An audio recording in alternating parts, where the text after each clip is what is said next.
Guys, welcome to my YouTube channel Namaste History. आज हम पढ़ने जा रहे हैं sectors of the Indian economy. ये sectors of the Indian economy class 10th economics का चैप्टर नंबर 2 है और ये इसका पार्ट नंबर 2 भी है। तो चलिए वीडियो को स्टार्ट करते हैं और देखते हैं इसका सेकंड पार्ट।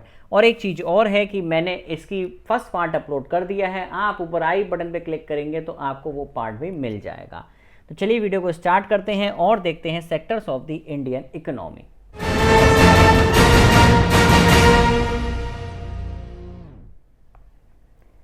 अब सबसे पहला सवाल ये उठ रहा है इसमें कि हम कैसे एम्प्लॉयमेंट को बढ़ा सकते हैं, कैसे हम एम्प्लॉयमेंट जनरेट करें, किस किस सेक्टर में क्या क्या हम कर सकते हैं। तो उसके लिए आप यहाँ पे देखोगे अगर तो किसी भी यहाँ पे हर सेक्टर की बात हो रही है, नोट पर्टिकुलर किसी सेक्टर की बात नहीं हो रही, सभी सेक्टर्स की इसमें बात हो रही है।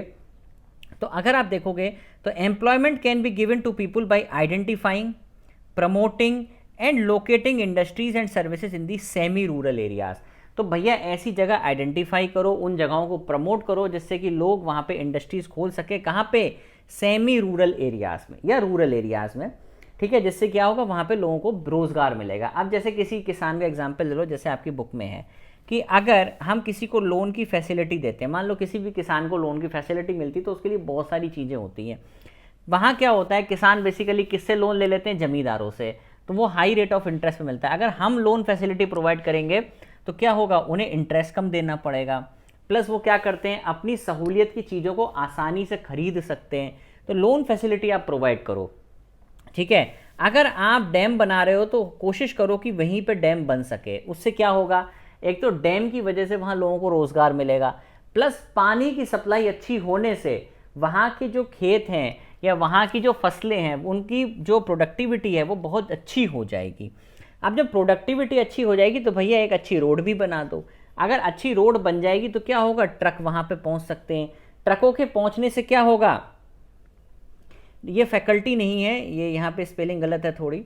ट्रकों के वहाँ पहुँचने से क्या होगा कि भाई जैसे अब मान लो डैम बन गया, डैम से पानी मिलने लगा, फसलें खूब होने लगी, तो फसलों को आप शहर में बेच सकते हो। तो बेचने के लिए क्या करोगे, आपको ट्रक की ज़रूरत पड़ेगी या आपको गाड़ी की ज़रूरत पड़ेगी। अब आपके रोड ही नहीं है तो गाड़ी कहाँ से आएगी, तो भैया वो बना दो। अब जो गाड़ी का ड्राइवर आएगा उसे भी एम्प्लॉयमेंट मिलेगा, उसे भी रोज़गार मिलेगा।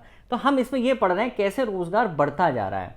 एंड प्रोवाइड प्रॉपर फैसिलिटी है, यहाँ पे फैकल्टी नहीं है, it is facility. And employment increases for others also. आप देखो औरों के लिए बढ़ गया ना, ट्रक का ड्राइवर आया, उसके साथ दो लोडर भी आएंगे कि भैया उसे लोड करो सामान को, ठीक है।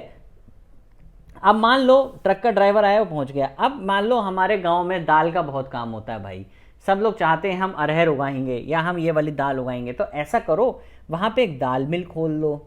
दाल मिल खोलने से क्या होता है कि जो किसान हैं वो अपने दाल मिल में वहीं दाल पिसवा लेंगे, उन्हें कहीं दूर जाना नहीं पड़ेगा।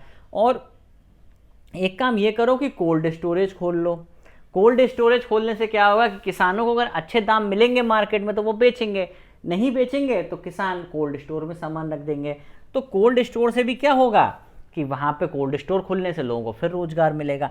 तो आप देख रहे हो सारे सेक्टर इंटर रिलेटेड हैं आपस में, ठीक है। यहाँ पे ये वाली बात हो रही है। With the help of the cold storage farmer sold when they want to sold. सही बात है। मान लो मेरी फसल है, मेरी ज़मीन है, अब मान लो आलू का भाव मुझे शहर में कम मिल रहा है तो मैं उसे 2 महीने बाद बेच दूंगा। मैं अभी क्या करूँगा, कोल्ड स्टोर में रख दूंगा, ठीक है। तो इसका ये मतलब है यहाँ पे। अब हर एक स्टेट और region has the potential for increasing the income and employment. कर सकते हैं, कैसे हो सकता है, मान लो आप टूरिज़्म को बढ़ावा दो, टूरिज़्म में भी बहुत ज़्यादा स्कोप है। रीजनल क्राफ्ट इंडस्ट्रीज़ बढ़ाओ, आईटी सेक्टर को गाँव तक लेके जाओ, और क्योंकि the sector want support from the government. If tourism improve, अगर टूरिज़्म इम्प्रूव कर गया ना तो एम्प्लॉयमेंट 30 लाख लोगों को 1 साल के अंदर मिल सकता है, अगर टूरिज़्म अच्छे से इम्प्रूव करे। तो आप समझ रहे हैं यहाँ टूरिज़्म के बारे में भी इंपॉर्टेंट पॉइंट गिवन है कि टूरिज़्म अगर मिलेगा तो 30 लाख लोगों को रोज़गार मिल सकता है खाली टूरिज़्म से, ठीक है। तो रोज़गार ही कमी नहीं है। In India about 60% of the population, बहुत ध्यान से समझना, 60% जो पॉपुलेशन है वो 5 से 29 साल के बीच की है। और इसमें से 51% हमारी क्या कर रही है, एजुकेशनल इंस्टीट्यूशंस को अटेंड करती है सिर्फ। 49% बच्चे क्या करते हैं, घर पे मस्ती करते हैं, ठीक है, या उनका नाम मस्ती क्या बेचारे, वो उन्हें फैसिलिटीज़ नहीं मिलती। तो 49% बच्चे घर पे हैं। तो अगर ये सारे बच्चे भी आ जाएंगे पढ़ने, तो नीति आयोग की एक रिपोर्ट है जिसके हिसाब से एजुकेशन सेक्टर में भी टीचर्स के लिए 20 लाख जॉबें आ सकती हैं। आप देख रहे हो, अपने ही कहते हैं जॉब नहीं जॉब नहीं, आप देखो ना ये स्थितियां हैं। अगर आप डिटेल सर्वे पढ़ोगे तो आपको समझ में आएगा। सेंट्रल गवर्नमेंट ने एक 625 डिस्ट्रिक्ट में राइट टू वर्क इंक्लूड किया। आप सभी लोग जानते हो ये बहुत ही इंपॉर्टेंट एक्ट है, इसका नाम है एमजी नरेगा। ये एनटीएससी के पॉइंट ऑफ व्यू से बहुत इंपॉर्टेंट है। इसकी फुल फॉर्म आ सकती है या ये आ सकता है ये कब आया था, तो हमें ध्यान रखना है कब आया था। 2005 में आया था एमजी नरेगा। एमजी नरेगा में क्या होता है, सबको 100 डेज का एम्प्लॉयमेंट देना पड़ता है गवर्नमेंट के द्वारा।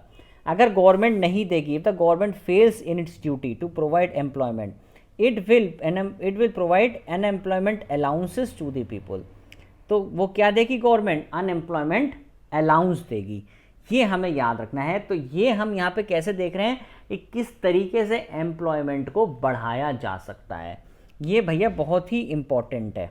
ठीक है, तो अब यहाँ पे हमने आज के लिए बस हम इतना ही करेंगे। नेक्स्ट वीडियो में हम देखेंगे ऑर्गेनाइज अनऑर्गेनाइज पब्लिक और प्राइवेट सेक्टर्स में डिफरेंस। तो आई होप आज का टॉपिक क्योंकि इंपॉर्टेंट है और इसमें हमने कई सारे पॉइंट डिस्कस किए। मोस्ट इंपॉर्टेंट है कि एम्प्लॉयमेंट को कैसे जनरेट करें।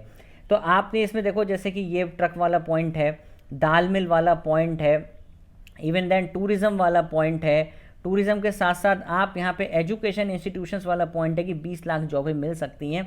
ये सारे पॉइंट्स हमें लिखने हैं। ठीक है, आई होप वीडियो आपको पसंद आया होगा।